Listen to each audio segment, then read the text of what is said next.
Pria itu sedang berjalan di sepanjang jalan. Tiba-tiba, seorang preman melemparkan granat ke arahnya. Ia mulai menghitung detik, berencana melempar granat itu kembali pada waktu yang tepat. Namun, detik berikutnya, granat itu memantul kembali ke arahnya. Meski begitu, keesokan harinya ia hidup kembali. Ia mengenakan pakaian yang sama persis. Saat ia keluar rumah lagi, kepalanya langsung ditembak. Pada hari ketiga, ia kembali hidup sepenuhnya. Kali ini, ia melihat seorang perempuan di jalan. Ia langsung tertarik dan tanpa sadar mengikutinya. Namun sebelum ia dapat mendekatinya, sebuah kereta menabraknya. Dan berapa kali pun ia mati, pria itu selalu hidup kembali pada pagi hari berikutnya. Ternyata, ia adalah seorang NPC dalam sebuah permainan video. Sesuai desain permainan, ia menjalani rutinitas yang sama setiap hari. Bangun, mengenakan kemeja biru, minum kopi, lalu pergi bekerja di bank. Orang-orang yang memakai kacamata hitam di jalan adalah para pemain sungguhan. Sebaliknya, mereka yang tidak memakai kacamata hitam, seperti pria itu, semuanya adalah NPC. Mereka hanya dapat bertindak sesuai pengaturan program. Setiap hari, pria itu terbiasa menunggu para pemain datang merampok bank. Seperti biasa, beberapa orang bersenjata menyerbu masuk. Pria itu sama sekali tidak panik. Ia dengan cepat tiarap di lantai sambil mengobrol dengan satpam.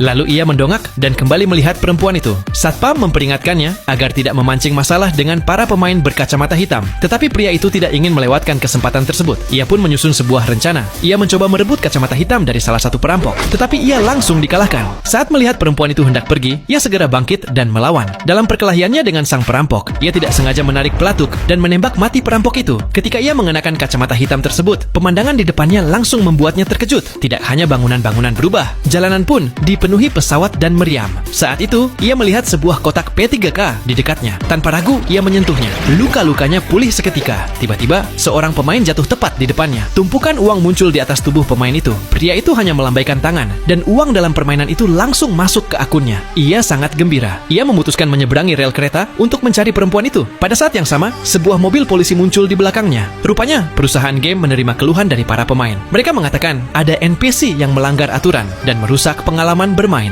Akhirnya, sang bos memutuskan mengirim seseorang ke dalam permainan untuk menghabisinya. Melihat bahaya yang mendekat, pria itu panik dan melarikan diri. Tiba-tiba, ia melihat beberapa tombol pada sepatunya. Ia menekan salah satunya secara acak dan ia langsung terbang ke udara. Ia meraih tali yang tergantung di gedung dan lolos dari maut dengan susah payah. Dua pengejarnya kembali menyusul. Melihat hal itu, pria tersebut melompat dari atap. Beruntung, perlengkapannya menyelamatkannya. Akhirnya, sang bos yang marah memutuskan mengirim NPC terkuat untuk menghadapinya. Menghadapi musuh sekuat itu, pria tersebut hampir tidak mampu melawan balik. Pada saat genting, ia kembali mengenakan kacamata hitamnya, memakai sebuah perisai, dan menahan serangan mematikan.